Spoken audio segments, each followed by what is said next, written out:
ويهب هردئ يجيف ويعنتله أصدونته ليس له يعني ومخالف لسنة النبي صلى الله عليه وسلم مسكين قريقة فريضة ومتقانا أباهن قف لحظة قف أشيكية قف أحواش وقوى الرمى قف ثبت نبي عليه الصلاة والسلام وحسوا أرورتي مركو قيام الليل كدميو إلى فجر كلا جارو كان يتحدث مع عائشة ولا شيء سنجر النبي عليه الصلاة والسلام شيكو في قبل الفجر كان يتحدث معها أنا ما أنت رجوا حواي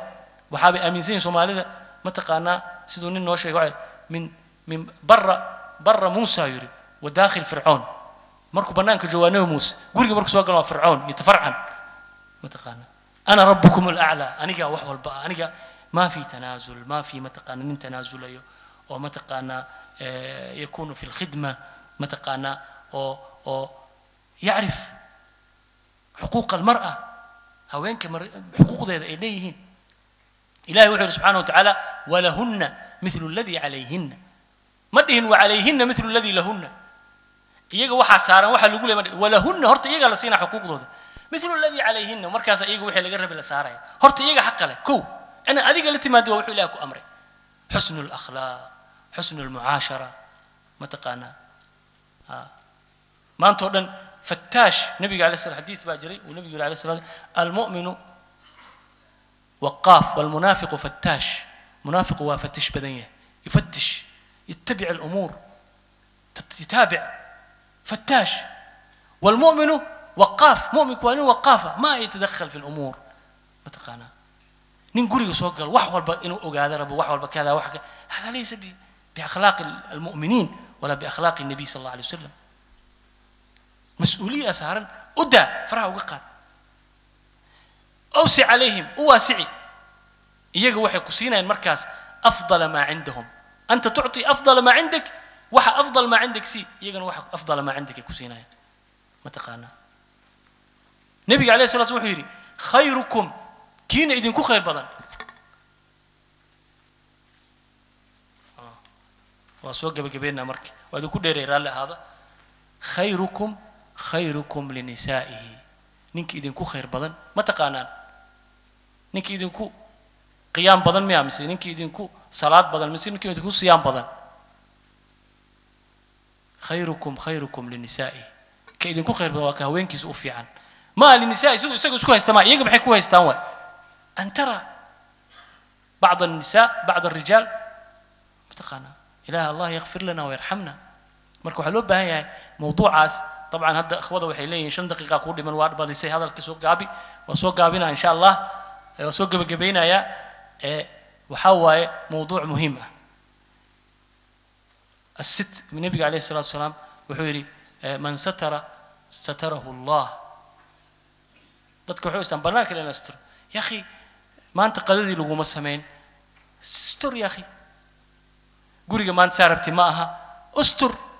Allah yasturuk tara ilaahu ku asturaya markaas hadi ukhtak walaasha waxay rabto yani qofka lagu sheegay dadka banaanka ma aha wal mu'minuna wal aqrabuna awla bil ma'ruf dadka ugu dhawaa ma'rufkaaga iska leh ihsaanka iyaga iska leh wanaagaaga iyaga iska leh laabud an yarawa ninka lama weydiinaa banaanka دتكيس وحي محيك أمسي كيف علاقته مع زوجته مع أهله مع أولاده عموما موضوع موضوع مهمة إن شاء الله هذا فرصتها النواكه لدونا نسأل الله سبحانه وتعالى أن يجعلها في ميزان حسناتنا كلنا فضل جوحة إسكاله دتكي نسوا جمعي سو كان يا فضل إسكاله مرلبات وحن كعذر دارنا يا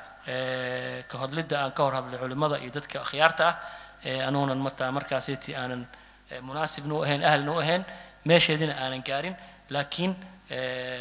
محي تتاس وكعذر دارنا يا إن شاء الله وحنا كعذر دارنا يا مركلة ساعدين كل ديري يدنا كذلك أنا وكرجني إلهي سبحانه وتعالى إنه كل جنب بنجا أقبله إذن كان صبر كينا يتحمل كينا أنا تحمل شيء لا يمكن أقبله أنا وحنكون كود هذا اللي وحنكون هذا اللي وحي خيرنا إلهي متقانا ومارك تقبله وحي شرنا إلهي نودم بالله فانكرجينا إنه ولي ذلك والقادر عليه وصلى الله على سيدنا محمد. السلام عليكم. الله شيخنا الفاضل خير الجزاء وجعل ما قدمه لنا في ميزان حسناته يوم القيامة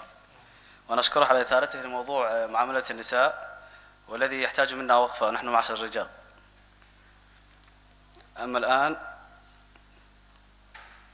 إن من الشعر إلى حكمة وإن من البيان إلى سحرا. والآن ندعوكم مع الشاعر أحمد فرتاق ليبحر بنا في عالم الشعر وقوافيه، فليتفضل مشكورا. بسم الله الرحمن الرحيم. waxaan idinku salaamayaa salaanta islaamka. Assalaamu calaykum waraxmatullaahi wabarakaatuh. kolley diintii iyo quraankii iyo sidii wanaagsanayd ee nabigeena calayhi salaatu wasalaam iyo diinteena ku soo aroortayba sheekha inooga warramay. anigu waxaan ku insha Allah de mar haddaynu nahay ummad dhaqan leh oo af leh si tii dhaqankeena iyo afkeenu baan aniguna faahfaahin wixii ay karaankayga aan ku dari doonaa insha Allah. gabaygan waxaa la yidhaha magan ilaah. qofka binaadamkii marka uu dhasho ee uu yar yahay isagaa laga mas-uul yahay, laakiin mar kastoo cimrigiisu kordho saacaddii u kordhaba mas-uuliyad baa u kordha. markaa sidaa darteed qofku mas-uuliyaddan u kordhayso inuu u maro dariiqa fiican, camal dunya wa camal aakhira, inuu u maro dariiqa wanaagsan oo sidii sheekhu inoo sheegay ee xadidnaato sida uu noloshiisa maalinba tallaabada u qaadayo. marka muhiimaadka guurku leeyahay baan insha Allah kaga hadli doonaa, iyo anigoo matalaya qofkii guurdoonka ahaa ee doonaya dariiqa wanaagsan inuu ku helo insha Allah. bismillah. waxaan ku bilaabmayaa sidaan. kolley dee waynu garanaynaa dhaqan baynu leenahay. ninku gabadha markuu doonayo inuu guursado waxaa laga yaabaa inuu soo horreysiiyo horta marka hore quruxdeeda, oo markaas kadib gabadhii markuu quruxdeedii ama diinteedii ama dhaqankeedii dee sifaadkii qofkan uu doonayo kusoo xulanayay. marka insha Allah sidan baan inoogu bilaabi doonaa. oo dee imka haddii gabadh lagu sheego waxaad odhanaysaa ma qurux badantay baa kelmadda horreysa la soo boodaysa ay noqonaysa. marka taas maan insha Allah ku bilaabaya. mudnaantaad hablaa dheer tahay iyo muunad iyo quruxee meel joogsigaaga ka roon, qaar maqaafaahi miyi iyo magaalaba adaa laguma jirtaaye maskaxdayda adigaa qabsaday, ama samaankiiyo meherkaaga sheegaan ku odhan, waxa aad maagtaye masruufkaaga anigaa ku siin iyo mariinkii. waa gabadha kolley iyada la odhanaya meherka wixii lagu meherinaya in iyadu sheegato, masruuf iyo mariin iyo waxaasoo dhamina mas-uuliyadda ninka ay ku jirtaa. markaa saasaan ugu soo daray mafsuud inaad ahaataan wanaag kugu mashaysiin oo ka sheekhu lahaa dee dumarkiina waxa uu idinku khayr badan ka reerkiisa ugu khayr badnaada. mafsuud inaad ahaataan wanaag kugu mashaysiine mayadaan ka boodaa kol qura hayba meeqashiine, mid kaloo aad raacdiyo ka joog murugadaydoo dhan, marfudeedka qaar baa yaqaana mase meermeere, muraadkooda duul baa ka dhigay malafyo shaydaane, marinkii dad leexshaa kacay iyo milgii guure, marar iyo habeenay hablaa kula dul meeraane, madmadow wixii lagu wadaan maara loo heline, mirqaan tala la gooyiye allayl maalin socon waaye, mirqaan tala la gooyiye allayl maalin socon waaye, arrintaanad maragyaal u wadan way murgaysaaye, macsid iyo xumaantaba waa la iska moosaaye, wixii mawlaheen kaa xarimay naftaa laga mamnuucay. wixii mawlaheen kaa xarimay naftaa laga mamnuucaaye, aniguna waxaan meeriyaa tala midhkii roone, miirkaan ku eegaa waxaan maanka geliyaaye, macbuudkayga weyn iyo allaan magansanayaaye, adigaanu magan kuu nohoon cidina kaa maarmin, uunkaba adaa maamuloo meershay noloshiiye, malaa'igta adigaa amroo aadmigaa mudaye, madowgiiyo caddaankaba adaa meesha soo dhigaye, muslinka iyo gaalkaba adaa maadada u simeeye allahayow, waxaan kaa martiyey midigta ii buuxi allahayow, midhkaan kaa codsaday magana ii kaamil. muxubbada jacaylkaan wadaa inaan macsuumaaye milxiis iyo aroos baan rabaa, lay mashxaradaaye marwe iyo carruur baan rabaa, lagu majiirtaaye maal iyo adduun baan rabaa, lagu mushaaxaaye muruq iyo awood baan rabaa inaan ku meesha. de waxaba oo laga qaadaya haddaanad lahayn muslim qawi oo wixiisa difaacanaya.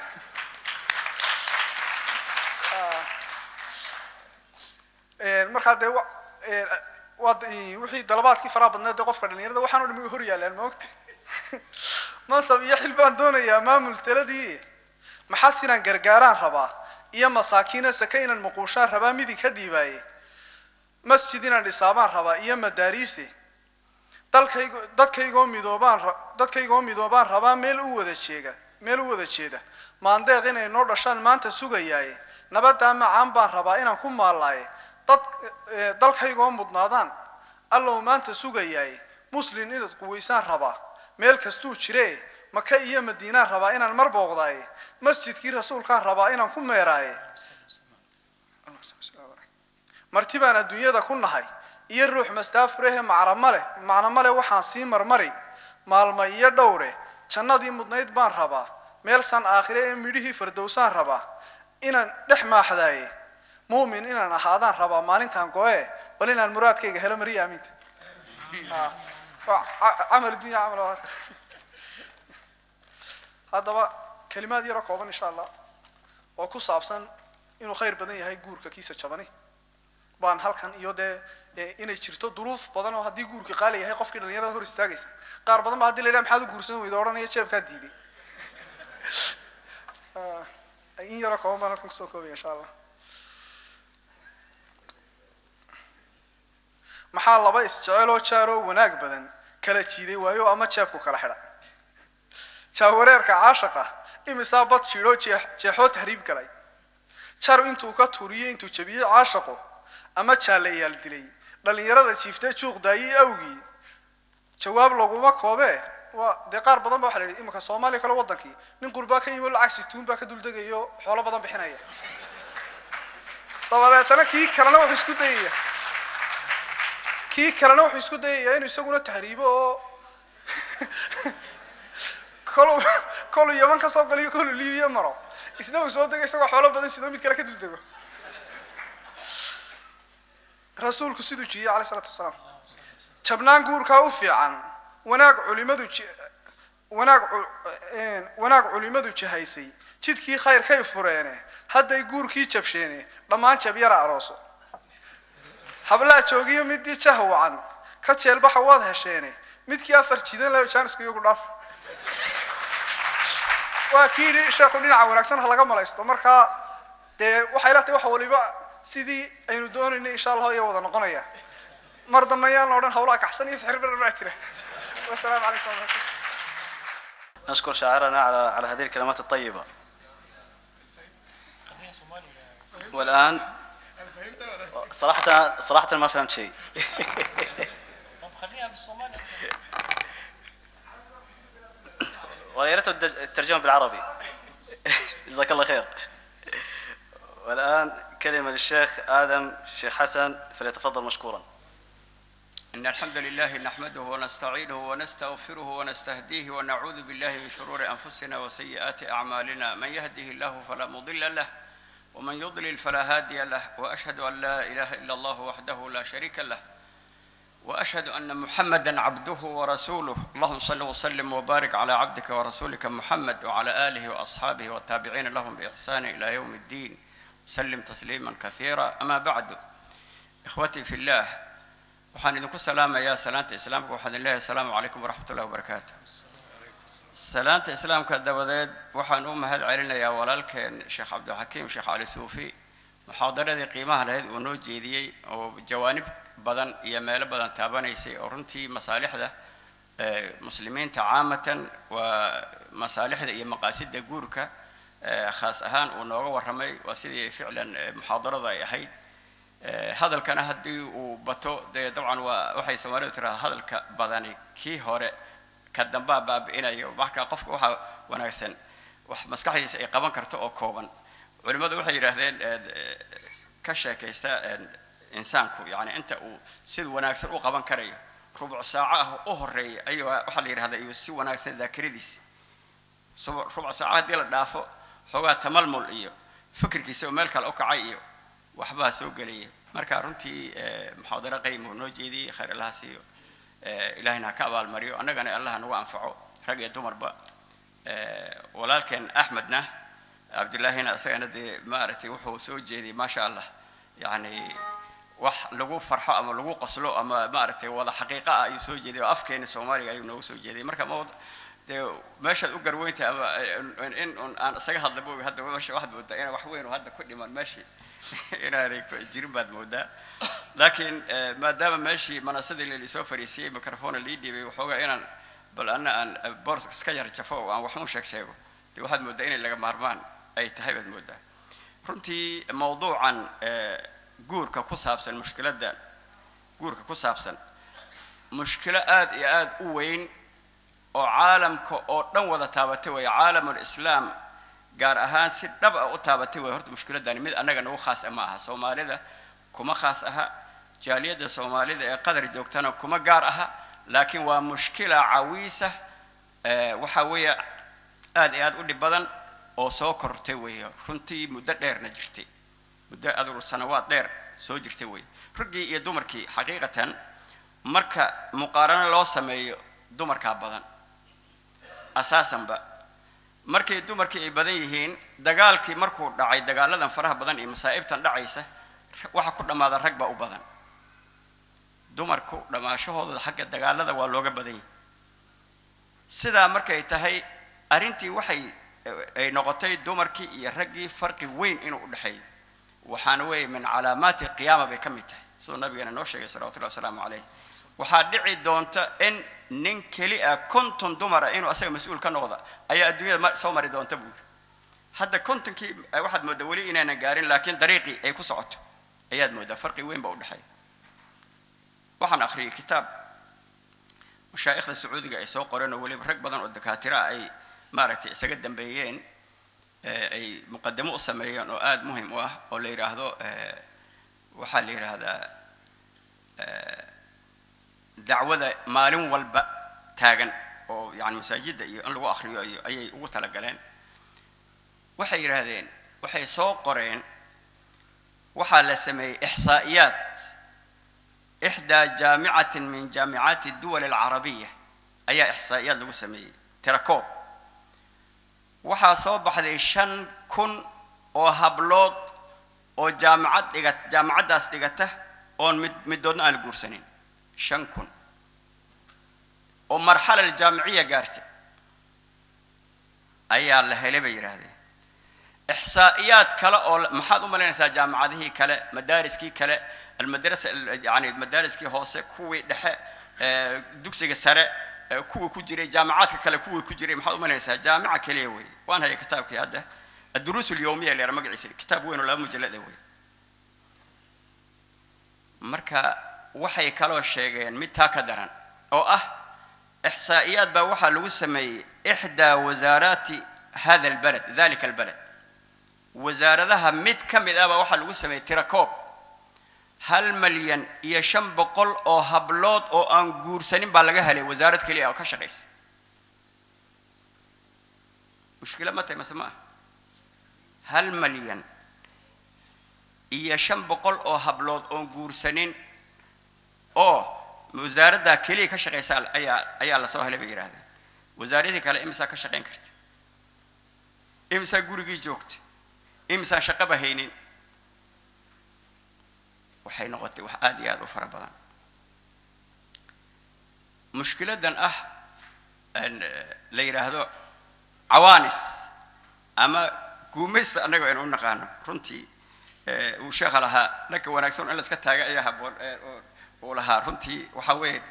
mushkiladu inta la sheego haddana dawadeeda la sheegana meesha way ku jirtaa runtii arintaasi way fara badatay sacuudiga hadda waxaan ka maqlaynaa wax la yiraahdo zawaaj jamaaci 200 oo hablood iyo 200 oo wiil baa habeen isu guurinaya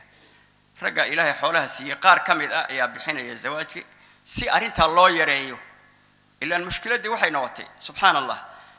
markii dumarkii ay ragii ka bateen haddana ragii xuruubta iyo dagaalada ay ku dhamaanayaan arintiina ay noqotay caadad iyo taqaalid iyo waxyaabo dad hor taagan oo يعني مهركي أو قالي أي تكاليفتي أو قالي أي دباتوين أي هور استاجين وحين نقطة أرين آدي هذا وهذا تاس وحي كلفتي مركا دومركي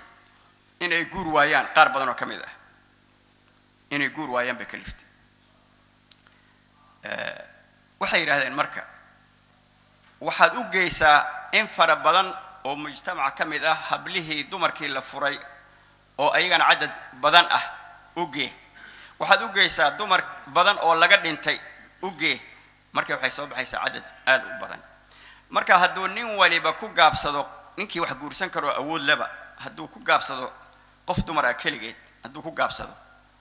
maxaa meesha ka soo baxaya cadad aad u fara badan oo dumar ah oo habla ah oo guur u baahan oo guurna hayna ba meesha ka soo baxaya sidaa daraadeed xigmadda halka ku jirta daraadeed ilaahay wuxuu baneeyay tacaddud zawjaat in dumarka la badiyo laba saddex afar in la guursado ayaa ilaahay u baneeyay wa ankihul ayama minkum was-salihin min ibadikum wa imaikum wa ka ilaahay in yakunu fuqara yughnihim Allah min fadlihi waxa kale ilaahay u yiri fankihu ma taaba lakum min an-nisa'i mathna wa thulatha wa ruba' laba guursada saddex guursada afar guursada sidoo sheekha noo sheegay ilaahay baa ballan qaaday ruuxa markuu intuu guursado cafaaf uu doonayo inuu ku dhowrsado ilaahay baa taageeray subhanahu wa ta'ala gabadhana arsaaqadeeday wadataa meesha waxa ku jiro oo kali ah in laga ilaaliyo asbaabtan kala hortaagan arrintan hadda laga dhawaajiyay dad badan oo inay Soomaaliya u guurtagaan ama Yurub ha ka yimaadeen ama khaliidka ha ka tageen iyagoo u xilanaya takaaliifta yar way badantay arrintaas xaqiiqatan arrintaas ayada way badantahay waxaana aad iyo aad u haboon an la qaato taysiirka ilaahi uu amrayo oo rasuulka uu amrayo sallallahu alayhi wasallam alayhi حديثك الحاكم في مستدركه وكوري عقبة بن عامر الجهني وري وحير النبي صلى الله عليه وسلم عليه أيسر أفضل الصداق أيسرهن كأجو حقو فضل بدن أجو بركة بدن كأجو ير سدو شيخ كدواجين اللبي يتوان وقيادات أيا لغو مهرين جري هبلي رسولك يزوجات كيسيبا ابن السيد عمر بانك أمير كأهبا وحير لا تغالوا صدقات النساء مهر كدومر كقالها كدقنا لو كانت مكرمة أو تقوى عند الله عز وجل لكان أولاكم بها النبي صلى الله عليه وسلم ما أصدق النبي صلى الله عليه وسلم زوجاته ولا بناته أكثر من 12 أوقية وقيادنا وأفرتن درهم وي مركا أفرتن لبي طبعا مركا أفرتن لو رفته أفر بقول إسديت مسوب حيسا رواية قاربة وحي إليه والنيف 12 أوقية والنيف يعني إياه بر مركا سشمت بقول إبو حسمية الدرهم الشيخ الإسلام ابن تيمية وحوليه من دعته نفسه على أن تزيد صداق ابنته على صداق بنات رسول الله صلى الله عليه وسلم وهن من خيرة خلق الله من جميع الجوانب وأفضل النساء نساء العالمين فهو أحمق وجاهل ساسوليه شيخ الإسلام ابن تيمية وأحمق جاهل أبو ليه روح نفتي سأي رالي أو نقطة وناك بده إن أنت سإني كم مهر سريسو إن أنت رسولك صلى الله عليه وسلم عليه ماشان أن جوجنو ما أنت وحال وزارة الأوقاف وحي نجو أمر سين إنا كهذا موضوعا موضوع غلاء المهور يعني مهرك أو كرلو قاضي يتكاليفتن فرها بدن إنا كهذا اللي نجو أمر سين خطبة إنا كهذا ما أنت موضوع عسى أيا مارتي خطبة إن بدن وكم إذا أنت ماركت الأقدر إيه كهذا ومشكلة جرتوي حقيقة أنا مركا ما يهو وحن كتها لها رجعنا إن ماذا لفتوضي مشكلة ما مشكلة لا رج بدن أو يا أسكفردي أو مدبا إن حلبا أنا كسرين أما أوها يستوى حديد دنبيل لو دبقة هذا محسين دونته مصيبة هذا قوي حديد دنبيل لو دبقة هذا محسين دونته والإلهي بأرزاق الدبحي سبحانه وتعالى أرزاق الدبحي وذا توقفتني مركي إلهي